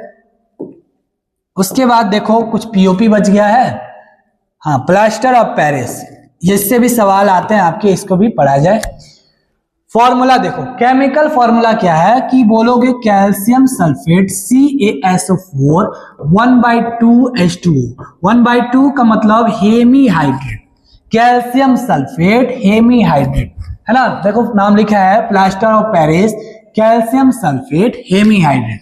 केमिकल नाम क्या है, कैल्शियम सल्फेट हेमी हाइड्रेट। बनाया कैसे जाता है कि when gypsum is heated at 373 kelvin, यानी कि जब आप जिप्सम को हीट करते हो इस टेम्परेचर पर, तब हमें वाटर के मॉलिक्यूल्स क्या होते हैं, कैल्शियम सल्फेट हेमी हाइड्रेट के फॉर्म में मिलते हैं, और इसी को नाम दिया गया है प्लास्टर ऑफ पेरिस। रिएक्शन देख लो, केमिकल सल्फेट हेमी हाइड्रेट, यहां देखो कैल्शियम सल्फेट हेमी हाइड्रेट, और इसी का नाम दे दिया गया है क्या, जिप्सम। क्या नाम दिया गया है, जिप्सम। और इसको आप जब हीट करते हो तो मिल जाता है कैल्शियम सल्फेट और हेमी हाइड्रेट, जिसको बोलते हो क्या, POP, और 3/2H2O जो मॉलिक्यूल्स हैं यह इवॉल्व हो जाते हैं। तो यह प्लास्टर ऑफ पेरिस के रिएक्शन है। कैसे बनाया जाता है, नाम क्या होता है, फॉर्मूला बहुत ध्यान से रखना, calcium sulphate 1/2H2O calcium sulphate hemi hydrate. Clear है। इसके यूजेस के बारे में पढ़ लिया जाए। देखो प्रॉपर्टीज है, क्या है, प्रॉपर्टीज है, देखिए प्रॉपर्टीज क्या है। Plaster of Paris is a white colour powder. Plaster of Paris कैसा होता है, व्हाइट कलर का होता है। यह जो है पानी में बिल्कुल ही नहीं घुलता है, इनसॉल्युबल होता है। इफेक्ट ऑफ वाटर क्या है, it absorbs water to form gypsum. अभी हम बताए हैं कि जब इसको आप पानी में मिला दोगे तो क्या होगा, यह जिप्सम के तौर पर आ जाता है, जो काफी हार्ड होता है। This whole process is called setting of POP। मान लीजिए अगर बाय द वे फ्रैक्चर हो जाए हाथ में पैर में, तो क्या लगाते हैं डॉक्टर, POP। उसके बाद उसमें पानी लगाते हैं तो क्या हो जाता है, हार्ड हो जाता है। वही चीज तो है जिसे सेटिंग ऑफ POP के नाम से जाना जाता है। जिप्सम, देखिए जिप्सम का फॉर्मूला लिख दिए हैं, कैल्शियम सल्फेट 2H2। उसके बाद कैल्शियम सल्फेट हेमी हाइड्रेट, उसके बाद 3/2 वाटर, इन सबको जोड़ते हो तो जिप्सम का फॉर्मूला आ जाता है। इफेक्ट ऑफ इट क्या है कि जब on heating the plaster of Paris 200 degree Celsius, the water molecules it get separated and the remaining substance obtained is called dead burst. When heated above 400 degrees Celsius, it decomposes into calcium sulfate oxide, calcium oxide and sulfur dioxide. देखो क्या क्या बातें हैं। जब calcium sulphate और Hemy hydrate, ये तो gypsum है, इसको जब आप क्या करो, हीट करोगे तो कुछ इस तरह से रिएक्शन मिलेगा। और जब यही कैल्शियम सल्फेट को फिर से एक बार रिएक्ट करो, हीट करोगे, कौन सा टेम्परेचर पर, लगभग 400 डिग्री सेल्सियस पर, तो यह ब्रेक कर जाएंगे कैल्शियम ऑक्साइड में, सल्फर डाइऑक्साइड में और ऑक्सीजन में, यह ब्रेक कर जाएंगे। ठीक है, तो ये सब चीजें थी। अब आगे बढ़ा जाए, क्या क्या बातें हैं। यूजेस पढ़ लिया जाए प्लास्टर ऑफ पेरिस का। इन मेकिंग चॉक, चॉक बनाने में प्लास्टर ऑफ पेरिस का काम आता है। In making toys and idols, plastering to fix a broken bone. देखो अभी एग्जांपल दिए थे ना, टूटी हुई हड्डी का मरम्मत किससे किया जाता है, POP से। उसके बाद to measure teeth in dentistry, है ना, to make the walls smooth, दीवालों को चिकना बनाने में मदद आता है। As a fire extinguisher material. तो इस तरह से प्लास्टर ऑफ पेरिस का यूजेस था। अब आगे बढ़ाया जाए, क्या है, इसी के तहत यह लेक्चर का टॉपिक समाप्त होता है। तो उम्मीद करता हूं आप सबको इस लेक्चर में आनंद आया होगा। अगर आप उठ गए हो तो बहुत पिटाई खाओगे, अगर अभी नहीं, अभी रुको। अब अगला चैप्टर क्या पढ़ेंगे? तीसरा चैप्टर, जो भी आपके साइंस में पोर्शन होगा तीसरा, वह पढ़ा जाएगा। तो मिलते हैं, तब तक के लिए जय हिंद, जय भारत, धन्यवाद।